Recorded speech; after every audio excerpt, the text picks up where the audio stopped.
Good morning, everyone. We made it. Welcome, everybody. We did.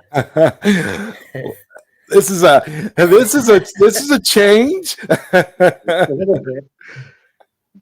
You kind of threw this thing together. So this is my fault. Okay, I just want to put that out there. Just having technical difficulties. I lost power around 8 o'clock in the morning and have been fighting for the last 2 hours to try to get it back on, and just having generator issues. So basically right now I'm soaking wet. I stink like gasoline in exhaust. Oh, man. But I'm here. Well, it's good to see everybody. Yeah. Who do we got in the chat?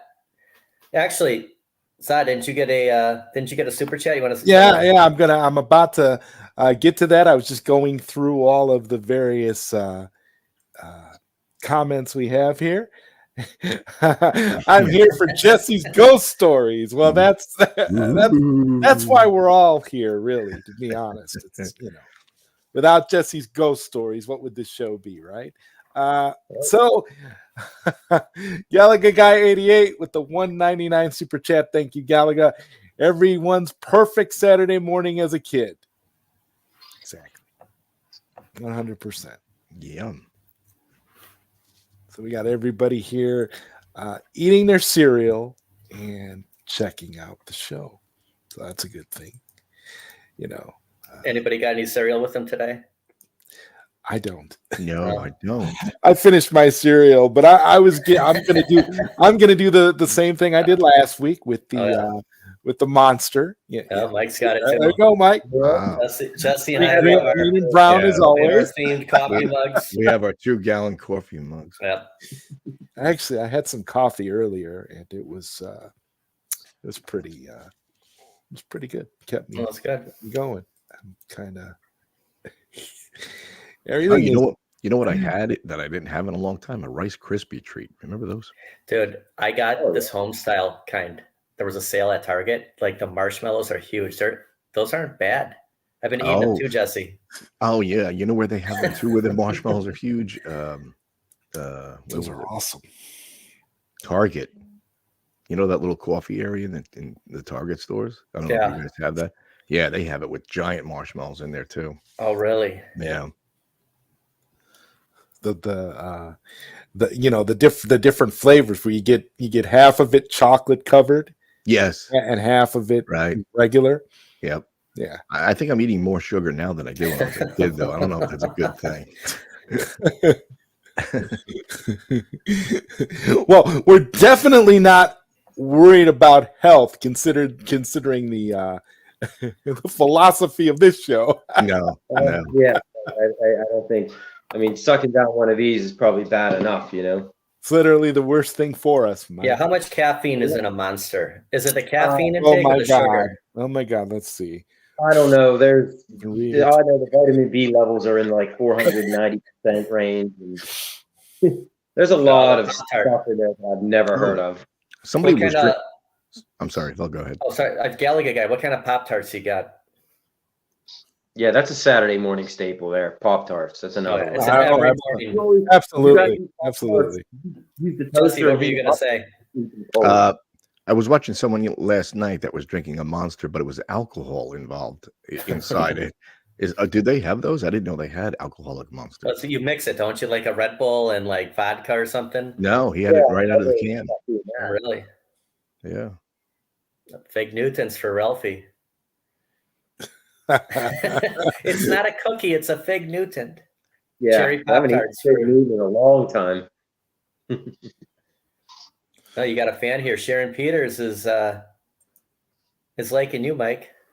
Oh, there you go. Wow, Mike is so hot. He's on the level of John D. That's high praise coming from Sharon Peters.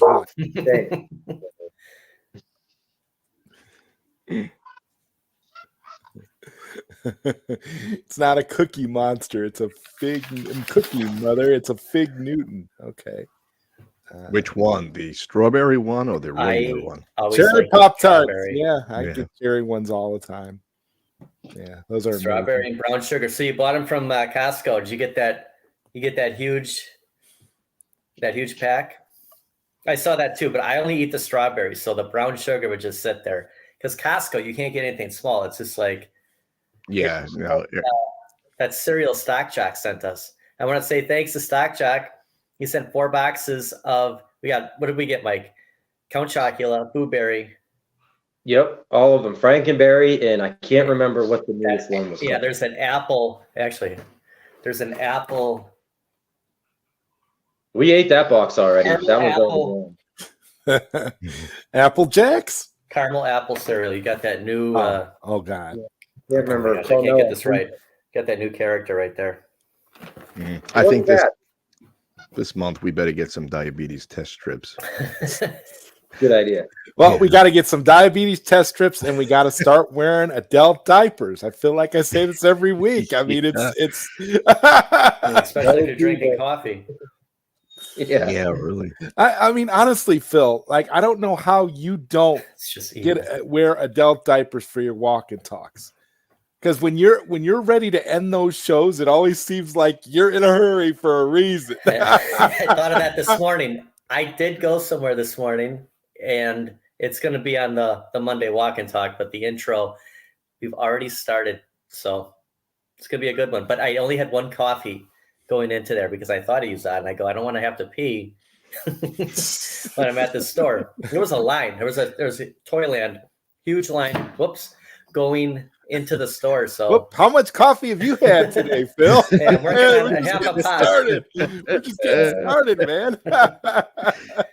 Getting cranked. Yeah. Oh my God. So what is Toyland? Is it set up like Christmas or? It's so for today and tomorrow, they're offering about $2 to $3 off most toys. And then if you spend $50, you get a $5 gift card. So I mean, there's some incentive, and they gave away a free toy when you walked in for the first 100 people. So I wanted to check it out. I want to go today. There's also going to be something going on tomorrow, but through I think November 5th. Wow, you got a lot of nice stuff near you. A lot of nice places. I wasn't going to go. I just decided this morning, just go quick, make it back in time for the show. That electronics store is something else. I mean, unbelievable app electronics. The way they have it set up at first, when I first seen it the first time you ever put it on, I thought it was like a bar or something, the way it looks. Mm-hmm. You know? It's unbelievable. Yeah. Joseph, I can't believe you haven't been there yet. Like, it's close to you. It's the coolest store. It's like a sharper image on steroids. I get mall vibes. Yeah. When I'm watching your videos, it's like, man, when you kept saying, and I don't know, you said it a couple times that you could literally spend an entire day there and have a great time. and I kept thinking about it like it was almost like you were promoting it in an amusement park sort of atmosphere kind of a thing, the way you were going from area to area. I mean, it was just it felt like there was something more to it. Like it definitely was not like didn't seem like a regular like store, like a department store kind of a thing. But like I don't know. And I think it was you, Mike, that commented about it being like almost like a mall experience. That's what it seemed like. Yeah, with the fountain and all that in it, and the different stores inside of it. I mean, yeah, it almost seemed like a little miniature shopping mall. That guy was just on the couch the whole time I was there. he was high, Phil. That's what it was. Because he hadn't moved. Like he probably loved the fact I zoomed in on him. So.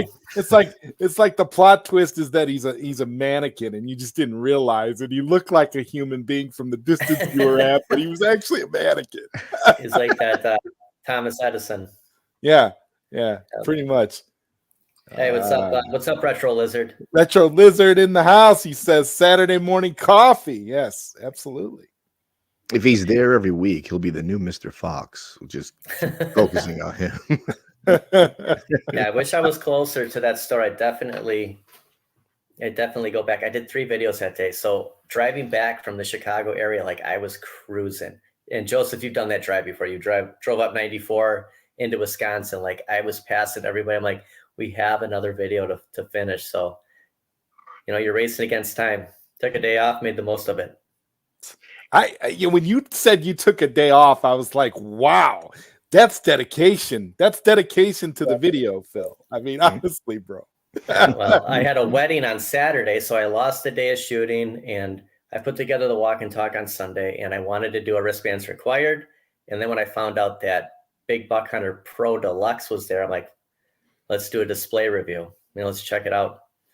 Well, I was interested in picking it up until I don't want to knock it, but I just look at Jesse's behind him. I mean, you see that marquee lighting up. I mean, again, we can't not talk about Arcade One Up for 5 minutes, but Yeah. look at that marquee. Like, that's what they needed to have. You're paying $5.99. That should have came that way. There's that marquee. Yeah. I love that marquee. He did such a great job on that thing. Even the lighting in it is just it's perfect.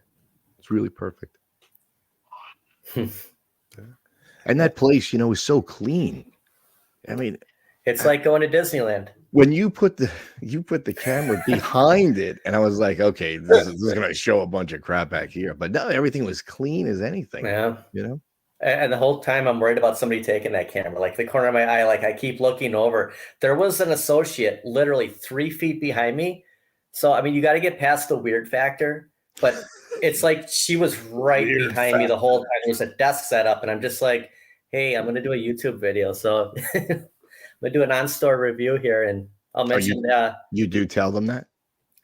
Yeah, well, she thought I was in there like shopping, and she actually gave me a price reduction on Shack Jam. So Shack Jam was on sale for like $5.49, and she dropped it another $20 and told me that she can project the sale through the end of the month, which was going to go back to $5.99, and she couldn't look any further. And I mean, we all know it went for $3.99, a few months ago. It's going to come back. There's no way you were buying it for that price. You were it wouldn't have mattered, So you could have taken another $20 off and it would still be sitting. Well, especially with Galaga and Street Fighter 2 Deluxe for what was that, $3.99. I literally got the notification when I was there. I'm like, the FOMO started building up. By the time I made it back to Wisconsin, I get a text from Cornercade, hey, did you get Street Fighter 2 yet? And they're like, son of a gun. It's another cab. So went with Street Fighter 2 Deluxe. I mean, that sale is no more. So now they're back at $4.99. Got to take advantage of those. All right, my power just came back on. And so nice. Everything in my house is now starting to activate. So if you hear noises, pay no attention. Awesome. Oh, what a morning. Well, we weren't sure if we should push the show back or go on ZodWriter's channel. Well, you never know. They told me around 11, that like right now, it's 20 after 10 and it came back on. It could have been noon for all I know. Hopefully it stays on. I don't do it again. Exactly. That's the whole key. I know. We're supposed to go out tonight. We have a babysitter coming later, and we don't need a babysitter showing up. In the dark, yeah. Yeah, and then have the power go out. I wouldn't want to be in the dark in my old house. Yeah, it's definitely not fun when the power goes out like that, for sure. No, not like immediately first thing in the morning. Like it was like I was up for 5 minutes, and then all this started happening. Yeah, Jesse, it just throws your whole day off, Yeah, it does. Good. What Spider-Man game is that running behind you? Is that the arcade or is that's that the arcade? Okay. Yep. Yeah, it looks really good. I love that game.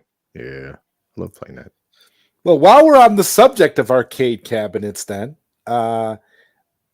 maybe we should talk a little bit about the debacle that is the Arcade 1-Up Casino-cade. I definitely think we should address that a little bit in light of the new information that has come out. Jesse, you've covered this kind of extensively, and I, for one, think that it's great because when we all file our big class action suit against Arcade 1-Up, we can use your videos as evidence. It definitely blew up, I'll say that, and very quickly too. I was actually prepared to show a lot of different things because I did not expect the information that came out yesterday. I was actually going to go through a lot of Reddit problems because I did a little investigation after I did that video, and I wanted to see if anybody else was having any issues.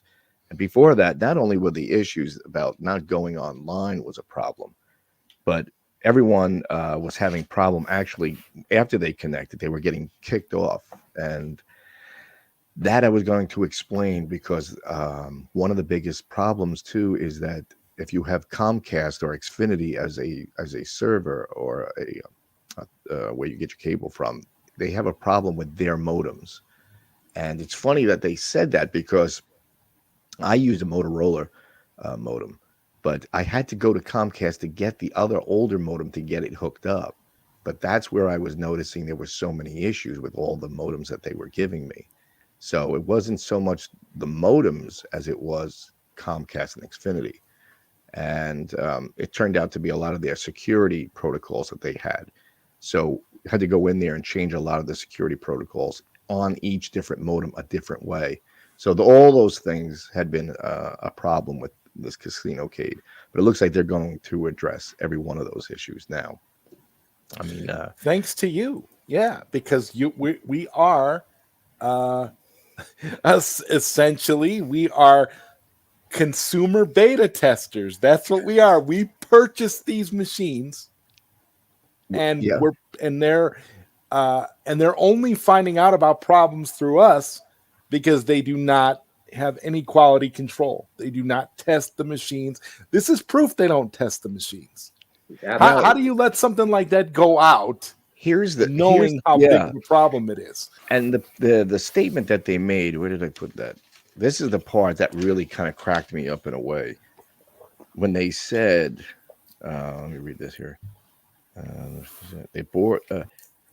That an unintended issue persists that requires the product to be continuously connected. Unintended? Now, I'm not really sure about that because quality control should have caught that easily. I mean, that's an easy thing to see. You know, you don't have to be on there not 10 seconds to know, oh, we can't connect while it's offline. So an unintended issue, I don't know. But at least it's good that they're getting on it and they're going to fix it. So, right. Yeah, and they need to make sure that it's one of those things where the update goes through right away for everybody automatically without any work on the part of the end user. Just simply you turn it on and the update automatically is there or goes through, because it's just ridiculous. And like I said, at this point I could rethink some of the things I said about it not being worth it from a value perspective if you can play those games offline. That's a big draw. That's a different thing, and it means that the cab is not completely useless. Exactly. But the caveat there is that you still need Wi-Fi to initially set the cabinet up. It still will not work out of the box. So, someone's going to have the Wi-Fi to begin with to set it up, which is another weird thing. I mean, why not just have everything ready to go? I don't get it. Right, and only have to go online for leaderboards or whatever. Online for all of these arcade one-ups should essentially be optional. Exactly. For everybody. When you buy these deluxe cabinets, this new Street Fighter 2, you don't have to go online to play that. You could plug it in, turn it on, and never use the online features if you don't have an internet connection for that. So that's the thing. I've never, I don't understand how there's any benefit whatsoever to put out a cabinet like that without. I don't either. I mean, if you could foresee the future, especially Arcade One Up, I would assume they would have sat there and said, "We're going to have an issue with this," So I don't get it. But at least they addressed it. And they addressed it quick. So good on them for that. And Gallagher Guy 88 asked a good question. You think that if they already went $399 on Street Fighter Deluxe in the future, it will go even cheaper? I think all the cabs should be $399, but that's just my view. I mean, if they're not a racer or like a flight yoke or a shooter, $399. Yes, because they proved they could sell it for that. That's what the casino cage should have been. Should have Oh. started off with. At Oh, 399, guys. absolutely, without a Easily. doubt. Yeah. Anything that they put out, I'm in the minority, and I think even Time Crisis should be $3.99. I even think that Big Buck Hunter should be $3.99, because here's the thing: once you start getting into the prices that they have, like the whole, where you're getting into $7, $8, $9, $1,000 for these essentially toy arcade cabinets, it's not about just, you can't see it as a toy anymore. Now it's an investment. Now it's something that you are fully committed to. It's ridiculous. You can't just, and that's why a lot, especially with a lot of the first run problems that they have with these cabinets. The online doesn't work right. With the casino cage, you can't play the games unless you're online, or this doesn't work, that doesn't work, the marquee doesn't work, or your PCB blows out after 2 weeks. The kinds of problems that they have, in my opinion, puts these cabinets in the $3.99 bracket, because then you realize it's like, okay, I'm not spending that much. I can deal with, the problems if I have to wait for them to send me another PCB, or if I have to buy from Joe Sabos, I got to buy another marquee or whatever. It's not a problem then, because you're only paid $3.99 for the cabinet. But I want to say that even no matter what you pay, you're never going to get that money back, because when you do sell it, as much as we invest, the Sabos marquee, the buy stuff mods, you're going to get half of that money back. Like, we're taking a loss, like buying a car. I was just going to say, it's like buying a car. It depreciates the moment you get off the lot. it's the Levin law. Yeah.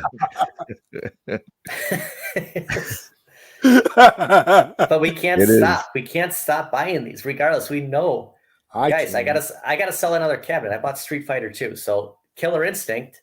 I'm gonna list it this weekend, and I mean, what do you get for KI right now with the Sabos marquee? The decals, like, it doesn't matter. It doesn't matter what I put on there. I'm hoping for $250, honestly. Like, that would be good if you can get $250 for it. Yeah. I don't know how much of a draw Killer Instinct was. I don't think did they sell a lot of those cabinets? I don't think they did. Clearly did not, based on all the sales. No. Because to be honest, I never played Killer Instinct. It's Battletoads. Like, that's why, besides the addiction of just getting another cabinet on sale, it's Battletoads, another beat 'em up game. But when it went to $150, that was it. I was like, well, I got to get that. I mean, they're practically giving it away at that point. Yeah, if it was that price, I probably would pick it up myself. What, $3.99, where whatever it was originally, I really didn't have a desire for Killer Instinct. No, Mike, when it was $150, I was sitting there thinking to myself, I'm like, I don't want another cab. I don't have room for another cab.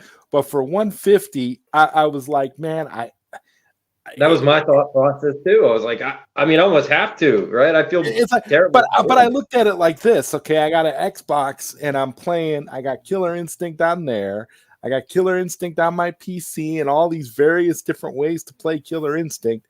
I'm like, I don't really need the cabinet, so I didn't get it just because I was like, man, it's.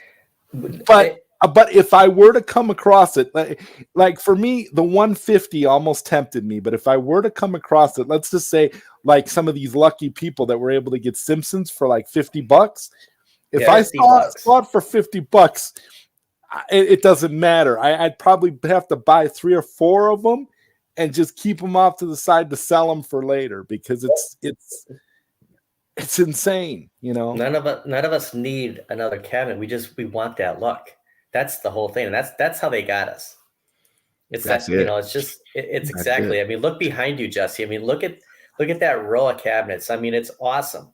Yeah, like, everyone wants that. When you think of it, the cabinet over here, where I have the multicade, I can play every single game that Arcade 1-Up is going to put out, or can't even put out. So technically, I could sit right in that corner and just never leave. Right. But the reason why we have all the rest of them, like you said, is for that look. So, Exactly. Yeah.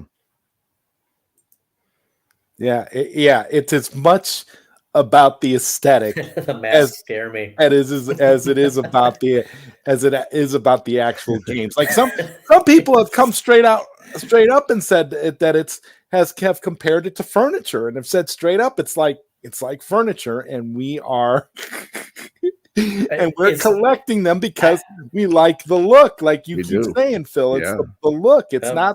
not the actual cabinets or the titles themselves. It's like, how many people bought that Tron cabinet, with the broken stick and all, broke their stick after about a week if they gave it any kind of actual playtime, right? Right. You don't want to touch it. Just light it up. It's Right. it's a You night just want- light. it's a night light. You just want it to look pretty in the back of whatever room you put it in.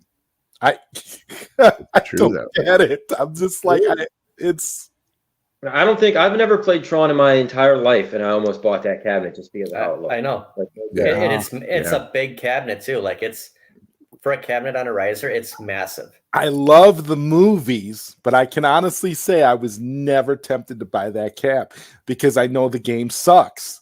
I've played the game. I've played the game a few times, couldn't figure it out, had no interest in it, and always thought to myself, "What a lame game." And the truth is, like, to buy something like that, you'd almost have to be an Uber fan or get like a good deal, or it has to have some nostalgia to you. Unless, like you guys just said, about just having it because of how it looks, because it's a pretty cab. Yeah. I mean, I can't lie. It's definitely a pretty cab, but it also looks very, very fragile to me. And judging from the way people were breaking their stick, I just think that's crazy. Like, and that's why the GRS stick is out there. Like, I mean, we can put all this money into these. There's something we could do to every cab we have. It's just, how far do you want to take it? Yeah, at what point? Okay, but that's the question I wanted to ask you. At what point does it stop, guys? Because we're looking at, again, from this show that we're doing right now, Nostalgia Power. Everybody don't get worried. This is arcade cabinets are part of this nostalgia, so we can talk about this. We have Count Chocula here. Like this. There you go. We're still in nostalgia, guys. It's still legit. It's just that, at what point does it become a scenario where we talked a little bit about this last week, about the idea of, you're doing all of these things. You have to replace this, you have to replace that, you have to fix this. Christ, when you buy them, you have to build them.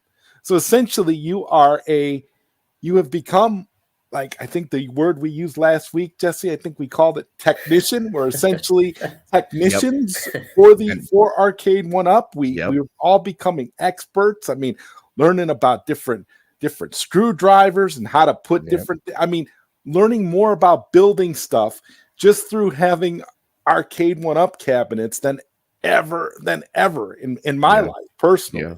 Well, that's the way I feel when you walk through here. It's like being an operator. I feel like having that coin belt and everything on me. Yeah, I was going to say you should just get the belt, Jesse. You need the belt, bro. And that apron. Might as well put real authentic coin doors on all of the Arcade 1-Ups. We could all walk around with coin belts, and just because at this point, you are essentially operating your own arcade out of your house, doing just as much maintenance, doing just as much, because you're cleaning them, you're dusting them off, you're constantly looking after them, keeping them looking nice. So whether some people see them as toys, I mean, it actually is, when you think about it, pretty close to the real thing when you look at all the work that it entails. Well, am I wrong? The multi-cade there. Absolutely right. I put the coin door in with the real working coin, and my wife first said, when she first seen it, she said, "Why did you do that? That doesn't even make any sense. Why would you want to do that?" But I love it. I love putting the quarters in to play that game. It just gives you that feeling. As cheesy as that is, but I just like that feeling. Well, you're tricking your mind. I mean, you're not really at home. You're at an arcade. Yeah, that sound of that quarter going in and making that clink, and then it comes on and shows that there's a credit. It's just, it just brings you back.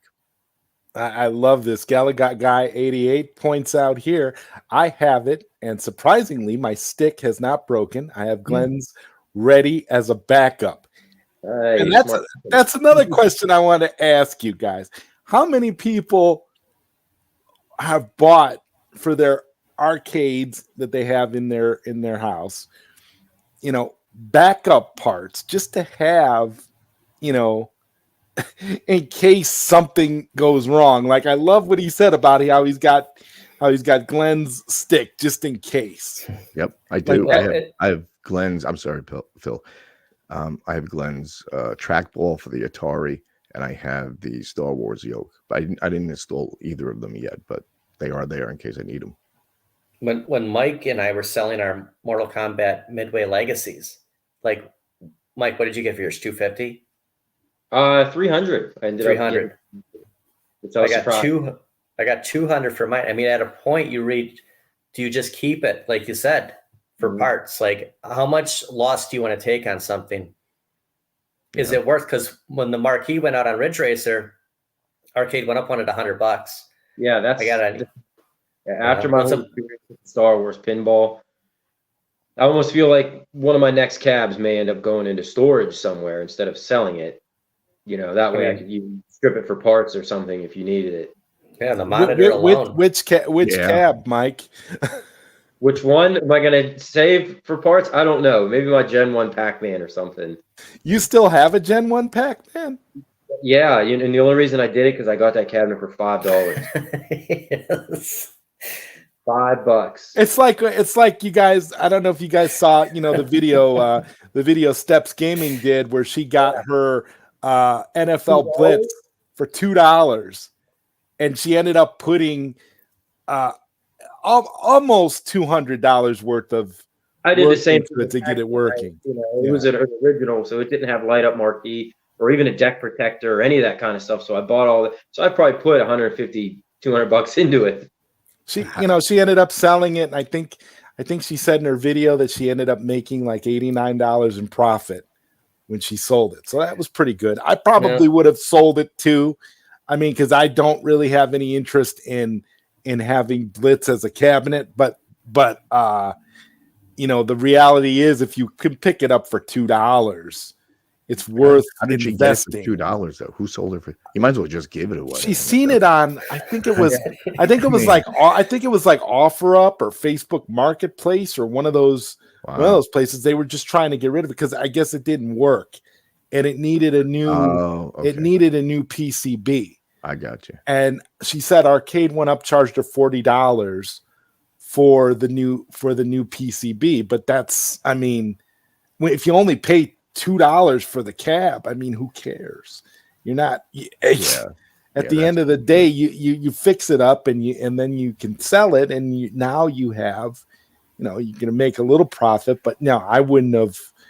I don't know, but at some point with these arcades, giving them away is almost a better option, to your point, Jesse, than trying to sell them, because you're taking such a loss on selling them anyway. Like I look for, as an example, I look at the iArcade for a perfect example. I don't like if I was going to sell the iArcade, I wouldn't even try to sell it. I would want to donate it or trade it or do something. I wouldn't want to try to sell it, because what are you going to put the value at? What are you going to be able to say? If I say give me $50 for the iArcade and somebody says that's too much, what do you do? $25? $5? It's so insulting at that point. Yeah, you're right. You just give it away. Like, right. Yeah. Oh my gosh, if I'm going to get $50 for this, take it.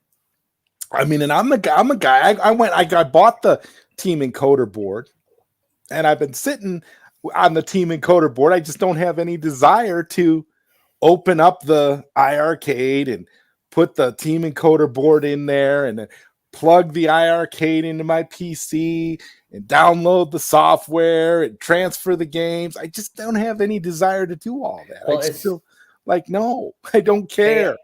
Chaotic BPR told me that, I said, I'm jelly that you have the OG, I have the gold. I can't do that. He goes, there's so many games on here that it takes forever to get to one. So you reach that point where how many games do you want on there? The Bobby Sarah, there's like 40,000 games. Yeah. It takes forever to find anything. Like that's what you're going to deal with. You have to know what you want to play before you start. Yeah. I mean, you got. You know what I was going to do? You know, you guys want to know what I was going to do? I was going to do it. I was going to put it in there, put the Team Encoder board in there, and I was going to download two things. I was going to get Shredder's Revenge because you can send the Android version of Shredder's Revenge to the iArcade. So I was going to put that on there, and I was going to get Ant Stream and put Ant Stream on there because Ant Stream you can access all sorts of games. Ant Stream, I got it on the Xbox, and Ant Stream is really fun because you got a lot of classic arcade games, literally thousands and thousands of games. So I was like, I'll do that. I'm not going to sit there and download, and be sending tons of MAME games and tons of other games to the iArcade. I just don't have any desire to do that. And so I would keep it fairly simple because the point you just made is great about, you got 40,000 games and now you can't find anything and you're sitting here trying to decide what you want to play. Multicades are great, but you got to keep it within reason so that you can get the maximum enjoyment out of it. I don't know. I mean, I've got 2,500 games on that cabinet, and 2/4, at least half, I've never even heard of. So, what games are on that? That's got, what was it, 50,000, 40,000? Even those. Remember the calculators that you had to get in high school from Texas Instruments? Yeah, you can play games on them. All those games. Oh my! Like really? Guys, every console, everything. And then you're going to have different versions, It's like when I was a DJ having karaoke songs, like you're going to have like 5 different versions of that one song. Same thing with the Did you have an extensive vinyl collection, Phil? As a DJ? No, well, we started with DVDs because you need the lyrics. So if they're not CDs, they're DVDs. And you'd have 2 machines. So if let's say you were standing right now, your song's playing and Mike was next, I'd have to have another desk and have that ready. So there's like no dead space. You'd have buffer music, but then we finally got everything on a computer and you're just like loading up. I mean, it's night and day difference. But yeah, we use DVDs. That's how people started off with karaoke. I had one for the house. It was they were all on CDRs. Mm-hmm. Yeah, because you could burn the music. Yeah, and but you could also have the lyrics on it too. Mm-hmm. Toxin says you have to make favorites, unfortunately, or scroll forever. Yeah. Saying Spirits that. The Karaoke Music Factory. I did it with my dad. So we did it for about 5 years. Was that your idea? His idea? His idea. So in 2008, everything, like I was on like 32 hours. Like there was the recession was going on. And he came up with this idea. Let's DJ karaoke. So I would go to bars. And I'd pitch it, and I'd always lowball them just to get in the door. And the first thing they ask you is, "Do you have a following?" So it's just like everyone in the chat. Like, just imagine if I was hitting you up every week, trying to get you to go to this place. It's like how many bars do you really want to? How many times do you want to do karaoke in a month? So it's kind of an unfair question, but we would do stuff probably 1 or 2 shows a week, and I made some extra money, and it actually paid for a transmission that went out in my car, and we had a good time. We used to do it a lot. Probably meet some interesting people, I would imagine. You do. To this day, I'm in contact with the people that I met doing karaoke. That's awesome. DJ Philly Walkie Talkie. Oh, that's so awesome. This is a great chat today, guys. This is really awesome. But I think we should take a moment and run our Take a quick commercial break. take our little take a Real quick one this a week, quick guys. commercial break. Yeah. No one can say hello, Showcast. Good to see you, man. And outrun the neon sun. Hey, good morning, Morning Dan. to you. Very Good damn. to see you. We're gonna run a, but yeah, I think we'll run a quick commercial break. It's gonna be quick today because we don't have the full experience, but David, we'll run a We'll quick see you one. next week. It'll be worth the wait. I It'll be promise. And I'll be worth it. back. I'm gonna get a refill, guys. Okay. I'll see you. Okay. I'll see you soon. Okay, yeah, because that man definitely needs some more coffee. Sure. Here we go. I am Cobra Commander. You are watching Nostalgia Power, heroically hosted by the bad guy Mike Werley, JesterTester, PD7, and ZodWriter. This team of Saturday morning crusaders doesn't need to be anonymous and might very well be the ultimate key in my next big and bold outlandish plan. The world most certainly shall be mine.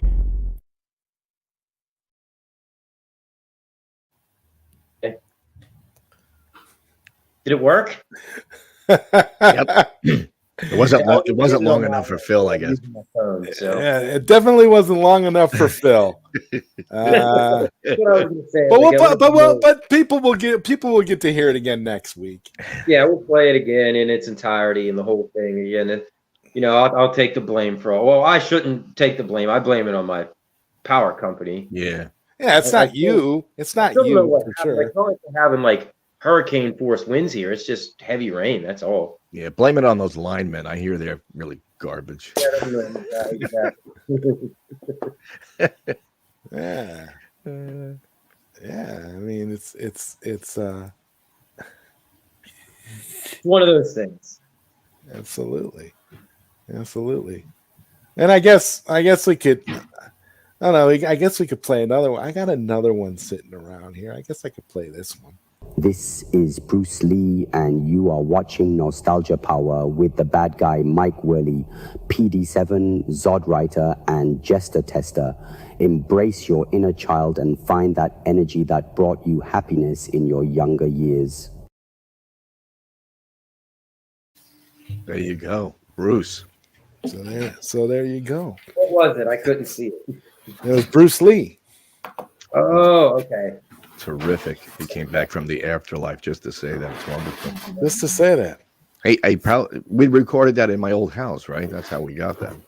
And Joe Kaz wants to know, I got a question. Is there a difference between nostalgia and revisionism? Yeah, absolutely. Nostalgia is how you remember something, and revisionism is going back and trying to change something even though you know it was different. Oh, Gallagher guy. I don't know about that.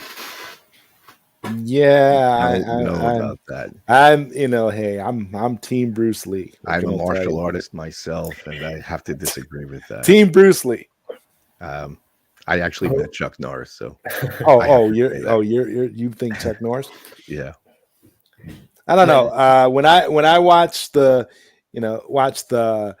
Game of Death footage, and when you see Bruce Lee go up against Kareem Abdul-Jabbar, I don't know. I kind Did you hear when someone asked Chuck Norris how many push-ups he could do? What his answer was? Yeah, something that he doesn't do push-ups. He pushes the world down. Well, no. When he does a push-up, he's not pushing himself up. He's pushing the world down. But how many push-ups can Chuck Norris do?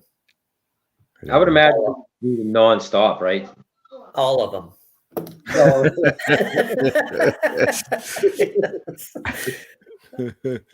I used to know so many of those. I can't remember. Oh man, I had a calendar every day. It was the Chuck Norris calendar. They're it was funny. great. I love it. Chuck Norris doesn't tie his shoelaces; he wins. So Chuck Norris is always winning at life. What can we say? Oh, something like Chuck Norris. Chuck Norris isn't dead yet because death fears him, or something like that. When Chuck Norris left to go to school or something, he turned to his dad and said, "You're the man of the house now," or something like that. That's great. Chuck Norris won't die because he's afraid he will meet Bruce Lee in the afterlife. Ooh.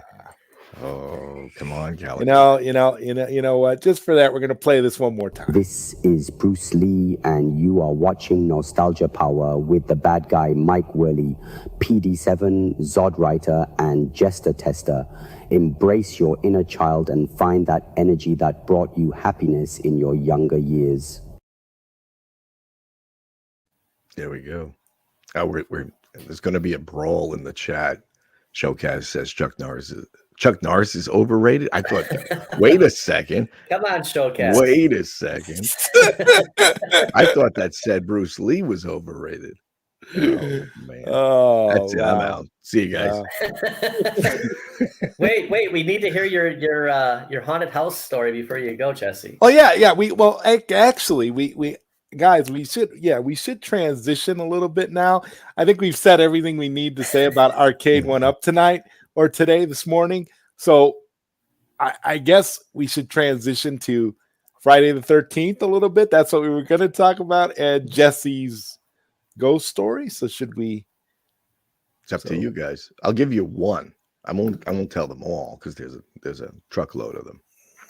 But Yeah, save them. We're gonna need this every week. yeah. All right. I'll give you one real quick. So my brother and I, we used to share a room. We had bunk beds. So one night, at 3 o'clock in the morning, exactly 3 o'clock in the morning, you guys remember the old phones, right? You only had one phone in the house and you had to run all the way to a different room to get it, right? So at 3 o'clock in the morning, the phone rang and we got out of bed. I got out of bed, answered the phone. There was nobody on there. So that wasn't not a big deal, right? So the next night, 3 o'clock in the morning, the phone rang.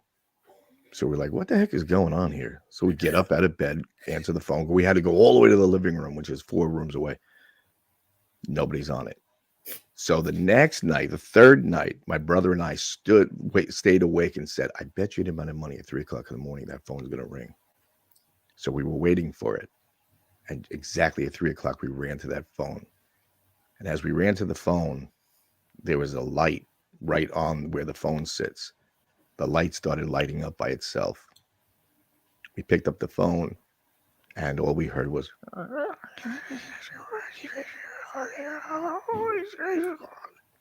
and the light started blinking like crazy. And it just came on and off, on and off, on and off, and then it just shut off. And that was it. We knew there was something going on, but we knew that because there's other stories that I don't want to really say just yet.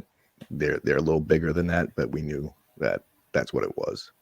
That's pretty creepy. Yeah. Yeah. I almost wanted to turn around and look. Yeah. Did it happen after that? Like how What's many that? times?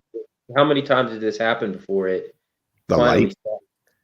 stopped? It went on for probably a week with the light coming on by itself, and then the phone ringing, and then the light, and then when we would shut it off and stop hearing that kind of odd speaking or whatever that was, the light would shut back off. So they were both in sync, the phone and the light coming on by itself and the talking on the phone. But it was otherworldly kind of speaking. It was That bizarre. or alien or something, huh? I don't think it was aliens because you'll know later when I tell you the other stories that you'll know it wasn't aliens. So we're gonna get context later. Yeah, Huh? the difference between It'll- aliens. It's going to escalate from there. Yeah, we're gonna go from little bit to poltergeist activity.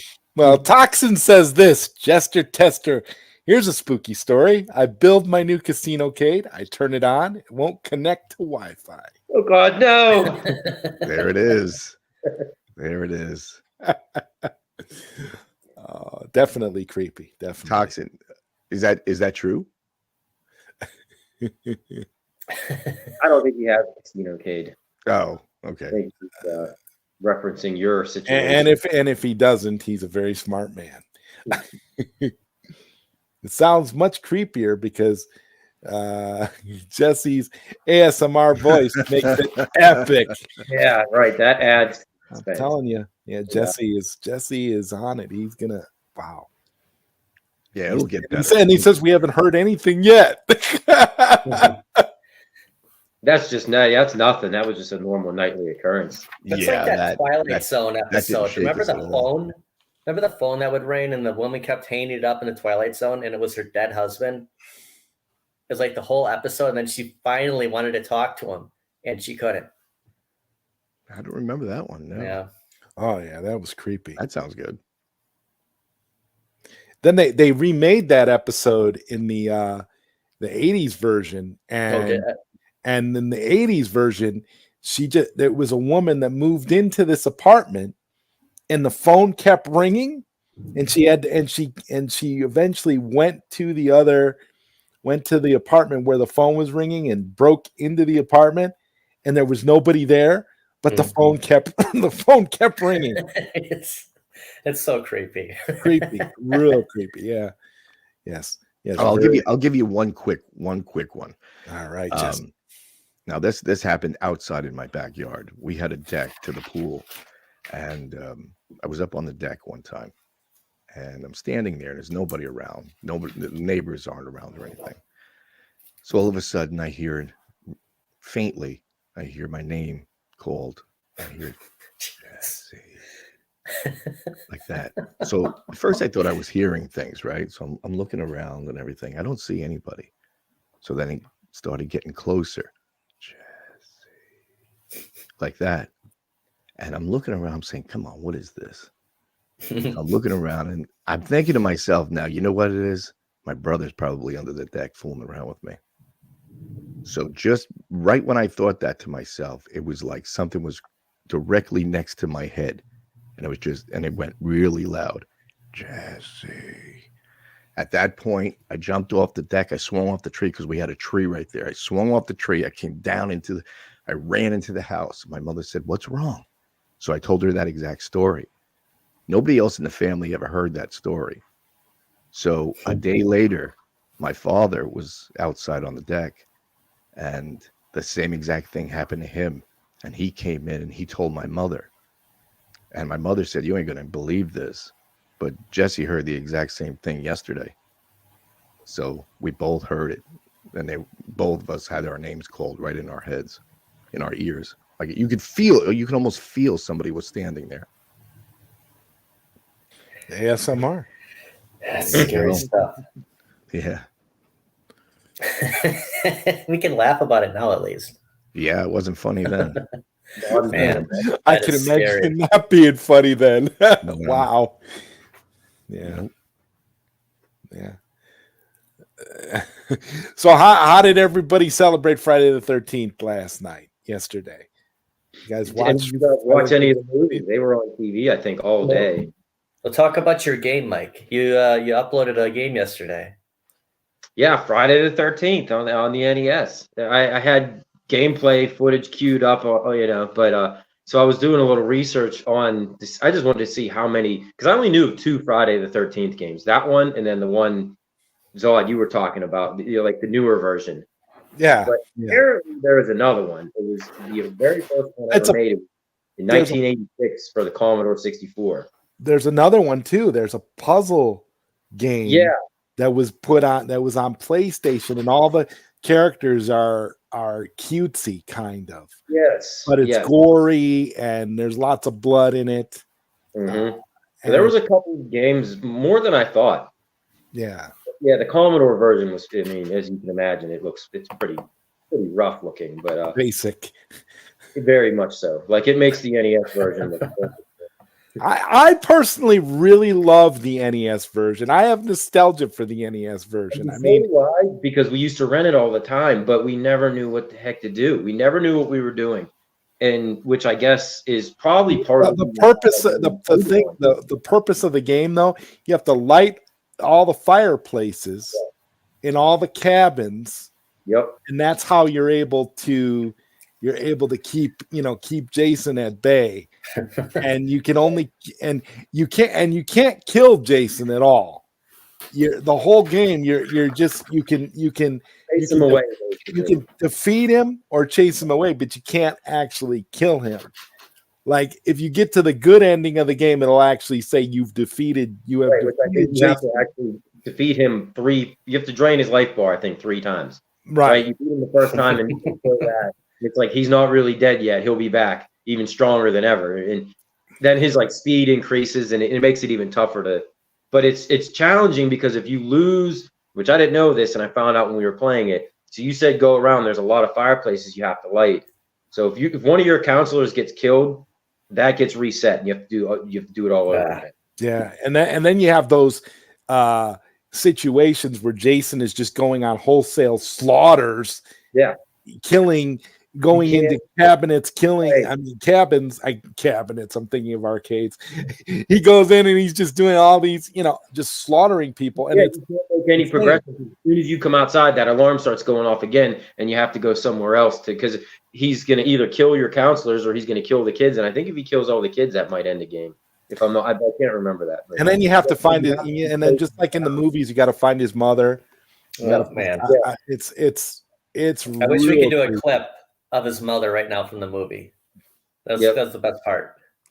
And speaking of Friday the 13th, it's actually a pretty good rendition of that. It's just her floating head, and if you beat his mother's floating head, you get her sweater, which gives you extra armor, allows you to take extra hit points, which is pretty much necessary if you're going to beat that game. Absolutely. Yeah, so it gets hated on a lot. It really does. And I think that's why, because nobody knows what the heck to do.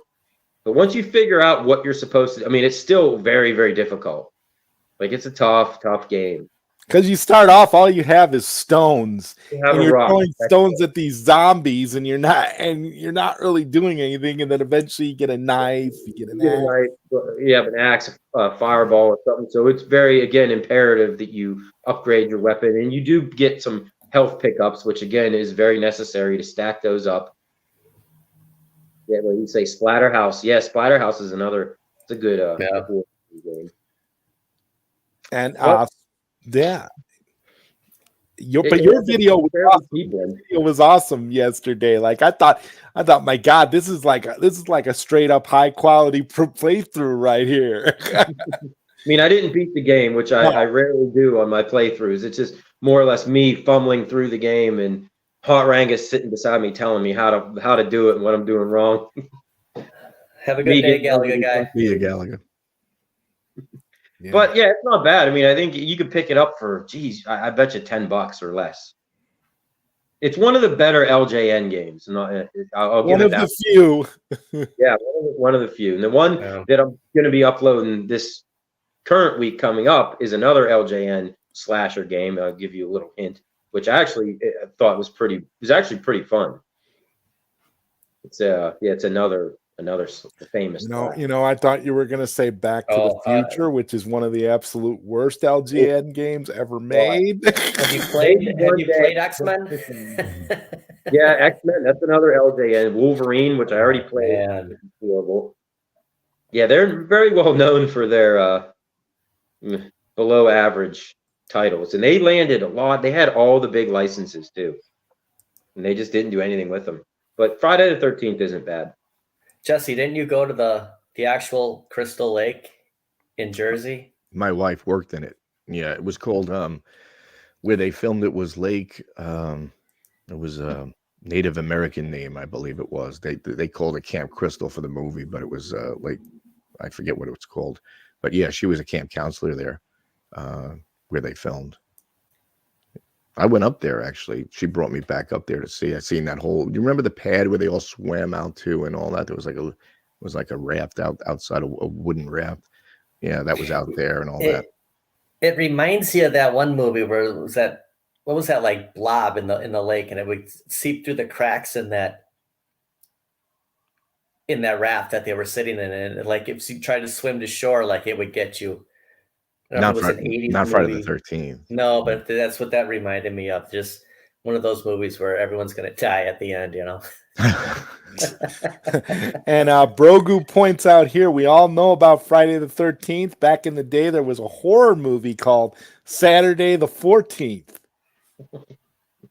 Remember the Friday the 13th series? Was it Johnny Lawrence was in that show? They actually had like. It was a show. It was like it was almost like an anthology, but it's sort of but it had some plot elements that carried over from week to week, but it was weird, but it had nothing to do with Jason. It had nothing to do with Crystal Lake, but it was pretty cool. Yeah. It was probably one season of it. Like I don't think that went on for that long. I want to say that it went for 3 seasons. Wow. But it didn't have nothing, like I say, it didn't have nothing to do with Jason. It was more of like a detective kind of a thing / paranormal. Almost I want to say it almost kind of loosely had an X-Files kind of a feel to it. Yeah. But with more more like evil spirits instead of like aliens or anything like that, where it was more ghost story, more something more along like Jesse's speed, something a little more haunted kind of element, where it's almost, I don't know.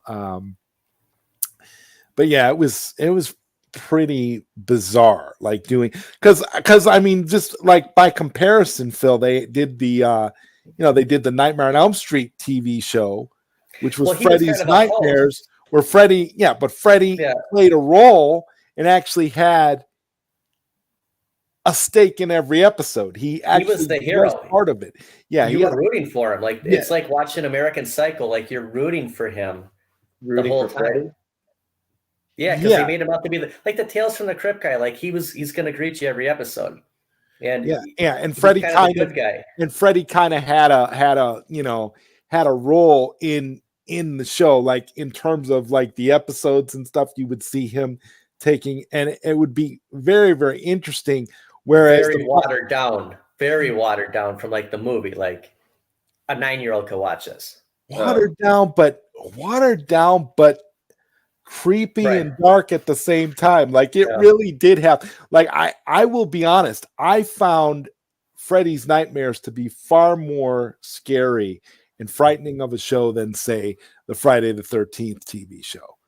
Like the Freddy show had this real eerie thing going on throughout the entire thing. It was like the music was always real creepy. The way it was acted, it just had this real, I'd like to rewatch that again. You get that. I always got like a sick feeling every time I watched the show. Like there was something truly evil about it. But I like the movies were kind of reflective of that. Like with Friday the 13th and Nightmare on Elm Street. Like the first few movies were like, they were real creepy, like psychological, and like the ones I watched last night. I was late getting onto the marathon. I watched Jason Goes to Hell, and then Friday or Jason X. Yeah, that was bad. That one. Ridiculous. I mean, it was just straight up brutal murdering. That's all. There was really no plot other than that. No. But the first ones were actually really good. I have to agree with Integrity 101 on that one statement. Friday the 13th Part 2 is my favorite. Lots of jump scares, and Jason isn't full on supernatural yet. Love that one. I do too. That's the pillowcase one where he wore the pillowcase. Yes. That actually was a good jump scare one. I like that one myself. What was Part 3 is when he finally started wearing the hockey mask. Part 3 was 3D. Actually, it first came out in 3D. Yeah, and that was the first. Yeah, Jason takes Manhattan. Yeah, it just started getting a little. That's Jason, like seeing the Incredible Hulk in New York. Yeah, and I gotta say, as a Friday the 13th, a huge Friday the 13th fan, from Romp Stomp Studios, they came out with for those that don't know, they came out with Never Hike Alone Part 2, which is a Friday the 13th fan film that is very, very well produced. Amazing writing, amazing acting. It's a fantastic film. It even has Tom Matthews, who played Tommy Jarvis in the Friday the 13th film. I can't wait to watch this. Returning back for one more confrontation with Jason, and it is amazing, guys. That does not look cheaply made at all. Like it looks better made than some of the later. Yeah, it's better. It's better made now. Never Hike Alone 2 is, of course, a sequel to a fan film that came out a couple of years ago called Never Hike Alone, which is another feature length which is also very, very good. Had nothing to do with Jason, though, right? Oh no, That it one- does. No, it does. Oh, it It has to do with Jason. It does. And Tommy Jarvis is in it as well. It ties together. There's two films. There's Never Hike Alone, the ghost cut, which is the director's cut of the film, and then there's the new one that just came out yesterday, Never Hike Alone 2, which to me is one of the best Friday the 13th films ever made. It's fantastic. For sure. From a fan perspective, I mean, it's very, very high quality. It looks very, very cinematic. I don't know how they pulled it off, No. especially given, the budget that they had. It's insane. It looks insanely good, and it's on YouTube for free in 4K to watch. Yep. Jason looked creepy and scary, like the old Jason did. Yeah, it looks really well done. I'm very excited to watch that. Yeah, it's great. I'm actually thinking about watching it again today. That's how much I enjoyed it. I thought it was phenomenal, and it's actually and like you said, it does compete with some of the later sequels that they did in terms of quality. Yeah, it's really good. Really, really Yeah, well. the fan films are really getting good now. There was one that I watched that was Batman too, and they did a phenomenal job on that. The Bat in the Sun. Have you seen any of those? Oh, Yes. those are really great. Yes, they do an excellent job. Power beatdowns, Bat in the Sun.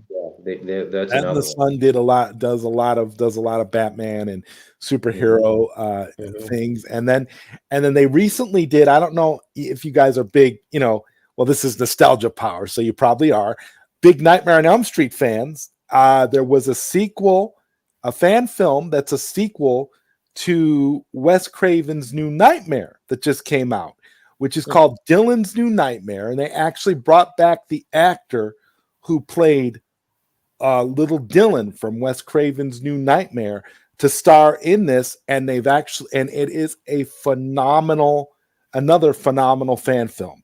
Very highly, very well produced. I think it's only about 30, 35 minutes, something along those lines. So it's not feature length like the Friday the 13th ones, but it's another one worth checking out if you are a fan of A Nightmare on Elm Street. And it just came out, I want to say a couple weeks ago, or maybe a month ago at most, but it's very, very well done.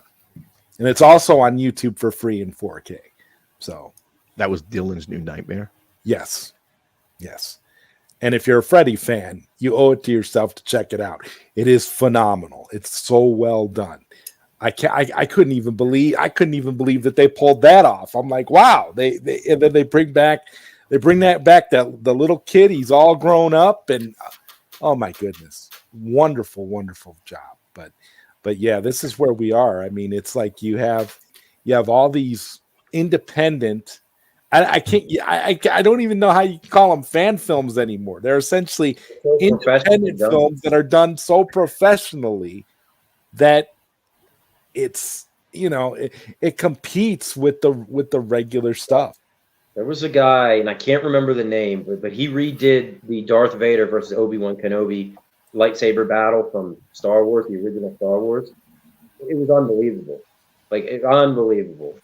I'll have to post the link or something one time because it's only about a 2-minute long video. Oh, I did see that. Yeah, and he throws Ben Kenobi and all that. Yeah, yeah. It was a lot more than just the original fight. Yeah, it was done really well. Did you see the one where Batman fought Darth Vader? Oh yeah, that was going to bring that up. Bat in the Sun, yeah. I was going to bring it up. And remember, Superman was in it too, and it was like Darth Vader was like the Kryptonian. It was just like, wow. Like, okay. He's like, Oracle, I have Superman's signal. She's like, yeah, I think it's coming from that small moon, and Batman's like, that's no moon. That's a fantastic. Really that was from Bat in the Sun as well. Yep. I like saying Spirit's comment there. Jason taught me to never be promiscuous in the woods. Yes. Well, I'll tell you what, saying Spirits, you haven't lived till you walk the edge.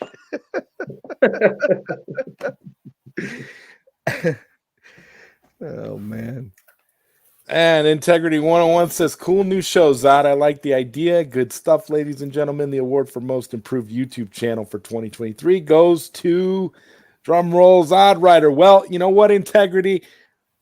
This is a collaborative show, but this show isn't normally on my channel every week. This is on the bad guy Mike Werley's channel every week. We're just doing it on my channel this week because Mike was having some issues because of inclement weather. And he lost power. So we decided to do it here. But I appreciate the sentiment. I love doing this. I love streaming with these guys. These guys are awesome. And we're gonna do it every week. Wherever. And we're gonna do it. And this proves it. This proves that we're gonna do it every week, no matter what happens. Because if there was a reason not to do it, yes, maybe even in the woods, we might. Yeah. And we can play that casino cade in the woods. In the woods, yeah. Doesn't this prove it though? Doesn't this prove it though, guys? Like if there was ever a reason to we'll just postpone until next week, or we'll do, if there was ever a reason, Mike, we do it on Mike's channel. Mike is hosting it. Mike has got all the drops, right? And then Mike can't do it because the power goes out. If there was ever a reason, that would be it, right? But we're still here doing it, so that just goes to show, the dedication and the fact that the show aside from people being sick, being like deathly ill, not feeling well, we'll sick or dying, yeah. Well, guys, let's do 2 trivia questions quick. Good. Okay. I got some good stuff. We went to Hobby Lobby last night, and just a rundown in case you weren't watching last week, when the cereal used to actually have toys instead of websites to go to, right, to play games. We have two things. We have 2 questions. Everybody ready? Which 80s movie was the highest grossing film of the decade? Is this for a prize? This is for a prize. We're just going to do 2 questions today. You guys are going to have to watch the chat because I can't really see it. Which 80s movie was the highest grossing film of the decade? Whoever gets it right first will win one of 2 things. It's not Spaceballs. Oh, saying spirits. Saying spirits. Wow, good job. We think what we have here. Since the Saiyan Spirits won something last week, and to go with that, we've got a Wolverine X from Hobby Lobby. And I got your address, so I will send this in the mail. Very cool. Pretty cool. Yeah, well, Sharon Peters says that it's Debbie Does Dallas, but that was number 2. That's possible. I mean, we didn't know. We weren't taking the adult film industry into account when we said this. Now, if we said the number 1 adult film of the 1980s, that very well could be. So Sharon may have won. The second question is going to be tough. We all had trouble with this. I think you guys know which one I'm going to say.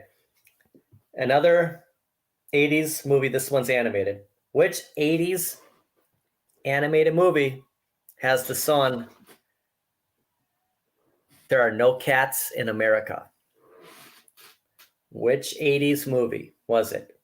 Yeah, I just got this one on. It's a lucky guess kind of thing. Yeah, one of the songs. Yeah. There are no cats in America. What cartoon movie from the 80s?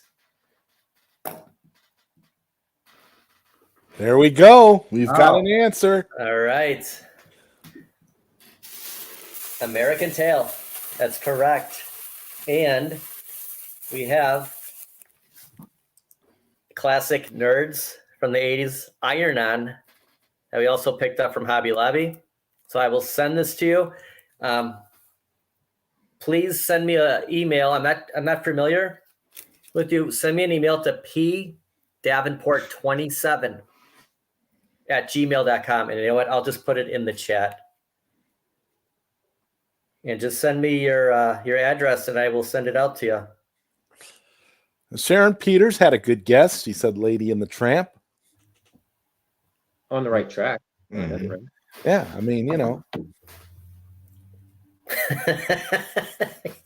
Why am I laughing at that? Because Sharon Peters said it. Oh, Integrity 101 says, funny how tastes change.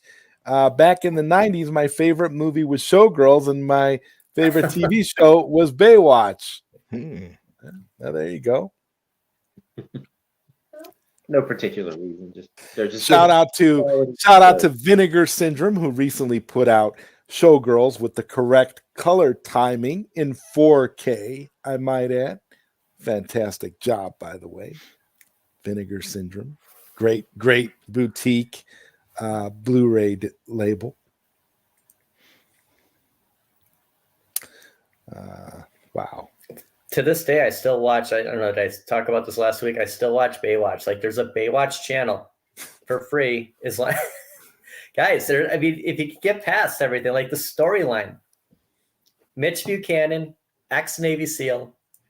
You know, it's where Jason Momoa started off at. It's a very watchable show, similar to Star Trek: The Next Generation.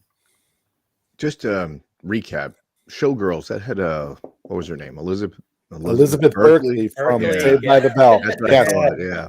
Yes. That was a big deal. Was that Jesse Spano? Yes. Yep, I remember that. Yeah, I remember when that came out. Was that like 98, 97? No, Showgirls came out, I want to say Zod knows it. 90. I want to say it came out 90, 93, 94. It's I don't know. That's early. Are you sure? Because really, 94?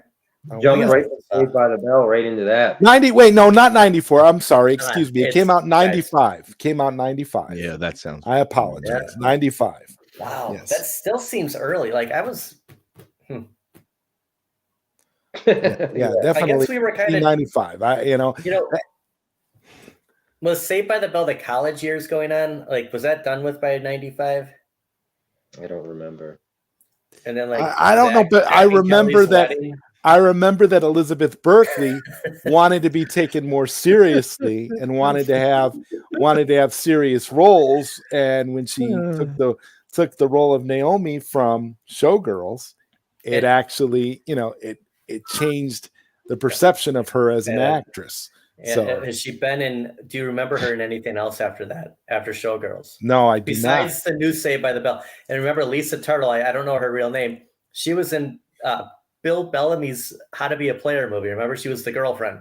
Yeah, but here's the thing though, like that Showgirls movie is iconic. I mean, Paul Verhoeven, everybody remembers it. Paul Verhoeven is the guy that made Starship Troopers and RoboCop. I mean, come on, this is the guy that it's iconic, man. I mean, Elizabeth Berkley could be remembered for worse. I mean, yeah. Could you show that action figure that Sharon said that you have from Showgirls, please? The Elizabeth Berkley action figure. Does it have a top on or no? It has a bottom. Oh, is that It's next to that Man of Steel picture you have, Zod. that art piece. I do have. Hold on a minute. Hold on. Oh my gosh. What's he? Don't tell me he really is going to get an action figure. Or is it that Man of Steel art piece? Yeah, that thing. Remember that? Well, this show has taken a fork in the road, I think, a little bit, hasn't it? Who would have thought we'd be talking about Showgirls on Nostalgia Power? I guess it fits. I mean, it wasn't on our. No, it wasn't on the itinerary. That's okay. Spoiler alert! Why do I have Gilligan's Island written down? What was that supposed to be about? We'll get to that next week. Yeah. All right. Yeah, due to my whole situation here. This one, yeah, this one we just have to sorry admit. for the spoiler. I had my notes here and I couldn't remember what that was. Yep, we'll get to that next week. Once we're back in normal operating procedures. Did you guys see Ralphie's comment? He's going, Ralphie, are you going to Disneyland next week? Oh my gosh, he's got Showgirl. So I does. don't have the action figure, Sharon. It didn't come with the action figure, but this is the release from Vinegar Syndrome, and it opens up. If I can figure out how to open it up, it opens up. Check out how it looks when you open it up. You open it up, and it has all this great stuff in it. Comes out. It has an actual hardcover. I want to say this is a hardcover book. Oh yeah, this is the 4K. This is the cover that it has a nice little slip cover, and then it actually has a book, an actual book about the movie, like tons and tons of stuff. There's like, I want to say there's, oh my God, there's nearly 100 pages of material in this book from Showgirl. And yeah, Vinegar Syndrome does a great job with their releases.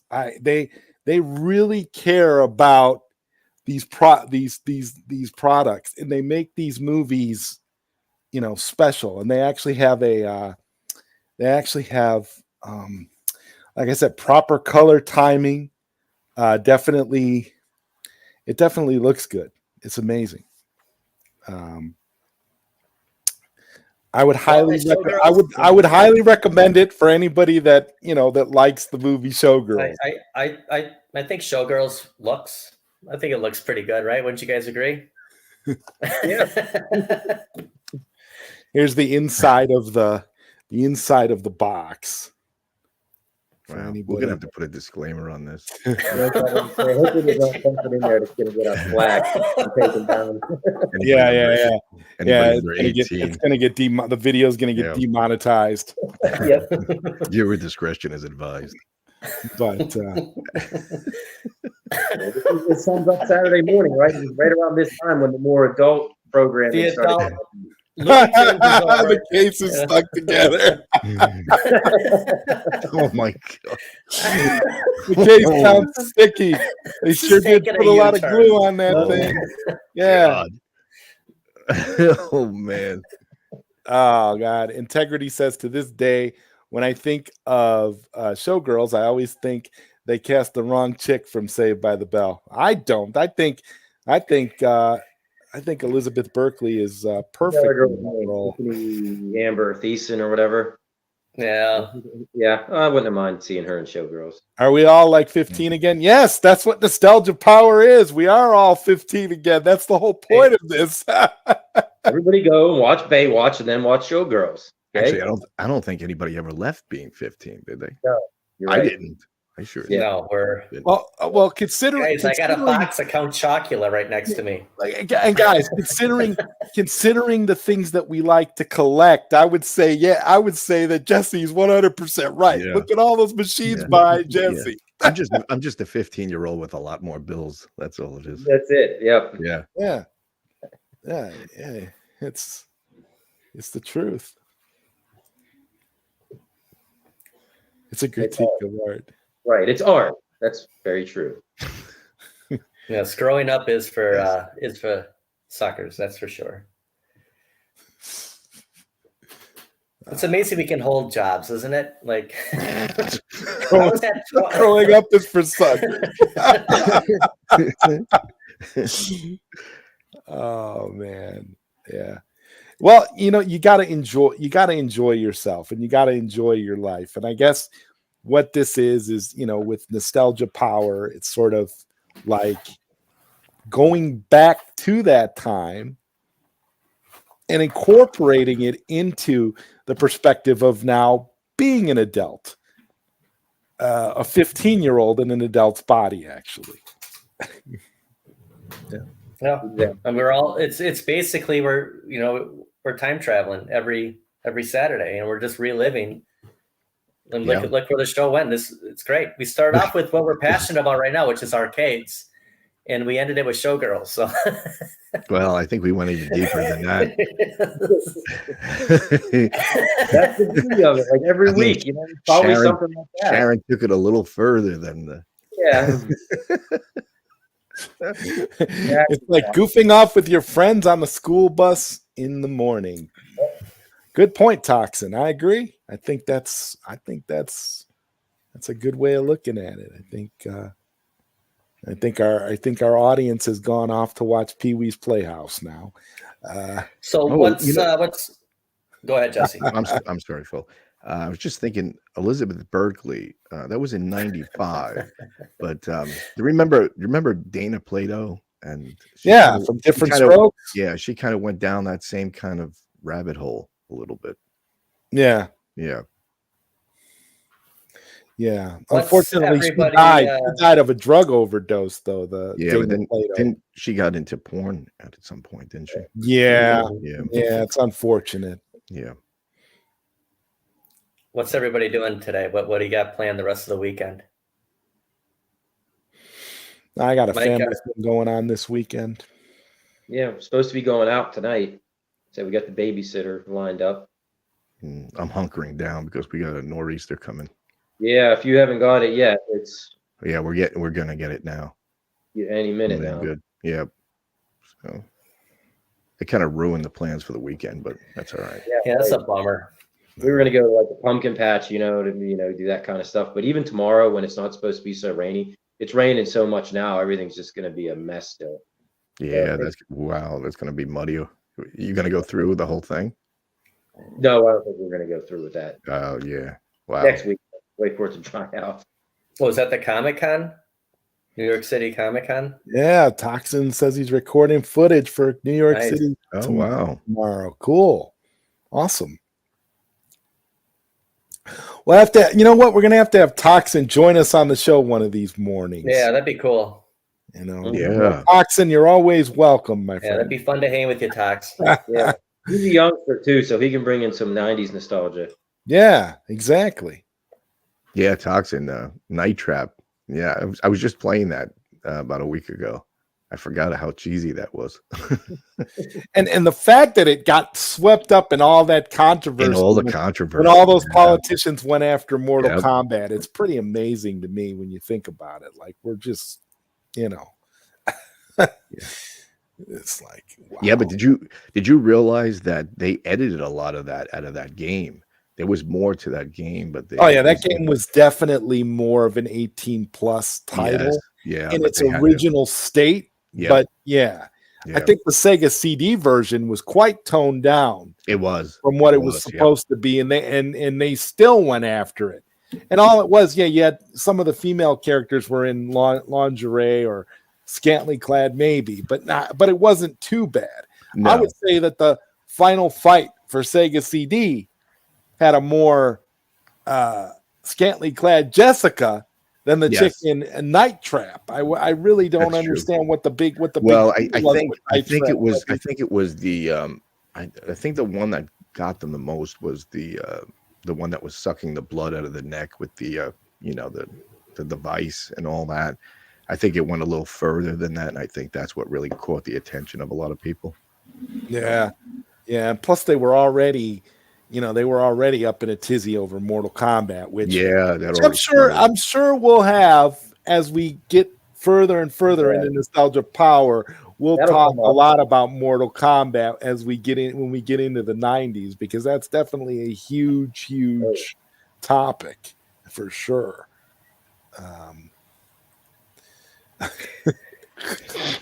Sharon Peters says Beat 'em and Eat 'em is by far the best 80s game. Okay. I've been looking for that for my Atari collection.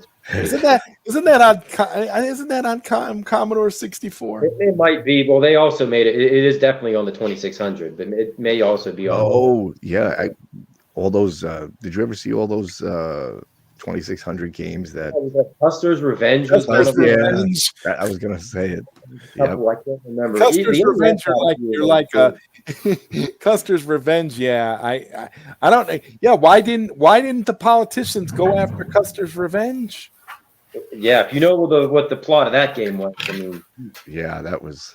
I mean, that was worse than Oh, how about anything Leisure we saw. Suit Larry? I mean, guys, we all knew what Leisure Suit Larry was, right? No, The best Leisure Suit Larry game is Magna Cum Laude. Best Leisure Suit Larry game ever. Lots of fun. what was the name of the arcade shooter where all you did was just torture everybody? They were tied to the walls. Oh, they had that at Galloping Ghost. I saw it in one of the tour videos. Yeah. Yeah, I can't think of it. And it's on the tip of my tongue too. I just can't think of it. I can't think of the name, but I know exactly what you're talking about. Yeah, it's pretty messed up. Yeah, that was like it's weird. Yeah, Toxin's right. It was Congress and senators going to war with video games. Joe Lieberman and Jack Thompson. Yeah, Joe Lieberman. Yep. Joe Lieberman was desperate to make his mark somehow, so he decided to go after video games. Yeah. Like what? Like nobody likes you, Joe. So he's just gonna go after video games. Like, good morning, Carl. Good to see you. I gotta look that up. That's annoying me now. Let's see. Oh God. Let's see. Sharon Peters. Custard's Revenge is better. A close second.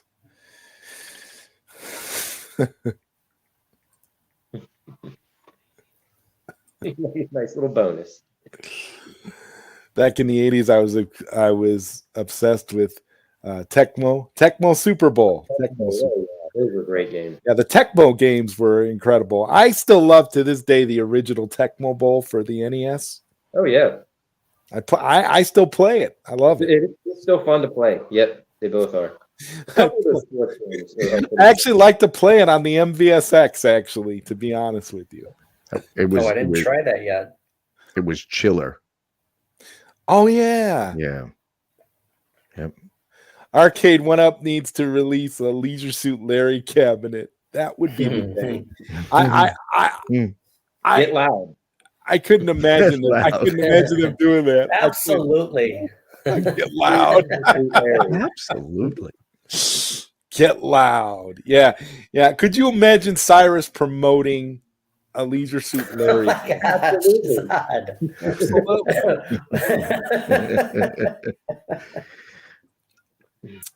And we would ask him, we'd be like, Cyrus, is it going to be uncensored? Yeah. And what would you say? You can only be online to play it, though. That's the catch. Right. You got to be online, otherwise you're screwed. Oh, goodness. Always came full circle back to the arcade. So, hell yeah. Oh.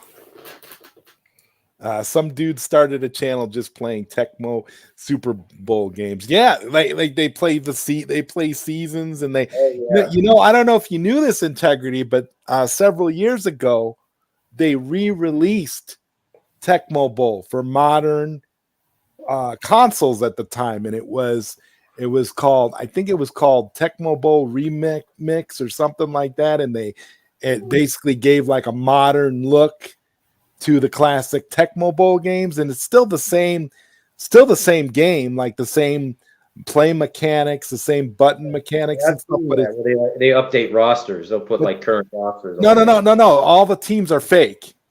They don't. There's no. I know what you're thinking of. They're where the fans continue to update the rosters and make the old ROMs look like, with modern rosters and modern uniforms and stuff. But this was an actual update where they actually made Tecmo Bowl, and they gave you like, I think they gave you 32 teams like the NFL, but they don't use the NFL license. So they're fake teams, but it's Tecmo Bowl with a modern graphics aesthetic. So it looks good and fun. It came out for PlayStation 3 and Xbox 360 a few years back, and now you can still get it for Xbox and play it on a modern Xbox. But I don't know about any of the other systems. But it's pretty fun to play every now and then. Toxin says, I remember wanting a Leisure Suit Larry game at CompUSA, and my dad said no, but I got House of the Dead instead. Well, you probably got a better Sure. Yeah. better deal there, Toxin, because none of the Leisure Suit Larry games were really all that good, I think, until, just my personal opinion, until Magna Cum Laude came out, which is cool because he's like where like it's like you play as in that game you play as the college grandson of the original Leisure Suit Larry, and basically he's in college, and the whole concept of the game is for Larry to be able to get as many girlfriends as possible. And it's essentially, and he's doing pickup lines and having college parties and playing quarters and doing all kinds of things. It's a fun game. It's definitely a fun game. It's almost like Leisure Suit Larry meets Animal House, essentially. And so it's a sort of so it kind of has like a real classic feel to it, but it's very fun. And the graphics are a lot nicer than what you would get in the original Leisure Suit Larry games. House of the Dead is a way better choice. Yeah, absolutely. I agree. Let's see. Zod, you want to drop links in the chat so I could sub to your friends' channels? I need some new content creators to hassle every week. Yes, definitely, gentlemen. Drop your links in the chat so that those that are coming here that normally come to my channel will know where to find all of you. As I have definitely added you guys to my friends of my channel. I got you guys all on there for sure. Okay, cool. Because you guys are all awesome, and you can definitely find. Mike, I'm going to throw you in there because I know you're on your phone. Right. Yeah. So trying to figure out how to do it. So that would be much appreciated.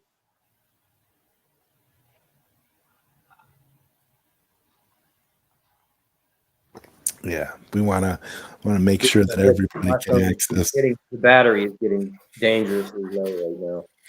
Okay, well, is there anything else you guys would like to add for today's episode, or we're gonna wrap it up, kind of, Yeah, it was pretty good. Yeah. Not bad at Yeah, all. We just pretty much winged the whole thing. We did a full circle, and we threw Showgirls in. So Yeah, we sailed down a wonderful road. Yes. yeah, I think we've kind of we did it as good as we could today under the circumstances. I think it turned out well. Yeah, we went through it. Oh, thank you, Sharon. Sharon says she subscribed to everyone, so that's awesome. Thank you, Sharon.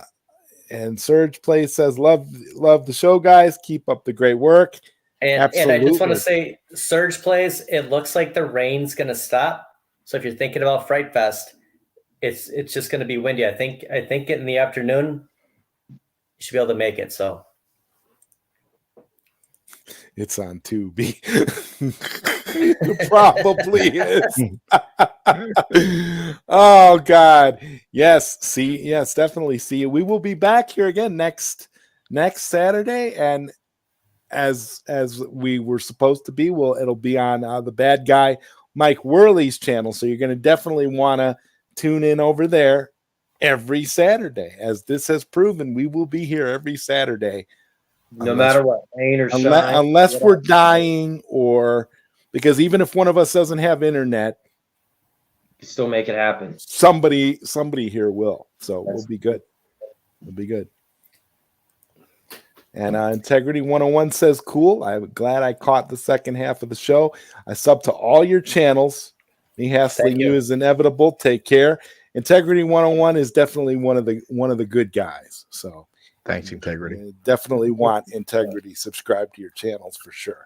So and Mike, get those push-ups in because Sharon Peters wants to see some skin. So yeah, Sharon Peters gets the final word. She wants Mike to have his shirt off next week. Yep. So there you go, Mike. Remember you're John D level to Sharon Peters, and they're actually They're actually going to make a Mike action figure doll soon, so you may want to pick that Yeah, up too. just like the showgirls. Oh my gosh. And it's going to be anatomically correct too. And, So. and those prizes will be in the mail. So congratulations to everyone who won. Please reach out to me and show those prizes one more time, Phil. I big screened you. Okay, there you go. That's what we got. So Sweet. it'll be in the mail this week. Congratulations, and look for more giveaways next weekend. Yep. There we go. We got it. We got it all going on here. Yes, this is Nostalgia Power. And I'm going to leave you guys one more time with our intro from Bruce Lee, as next week you will get to see get in full effect. You will get our intro. You will get a commercial. Brogu says you're a piece of meat, Mike. I guess sometimes that's how I feel. And God, I think we're gonna.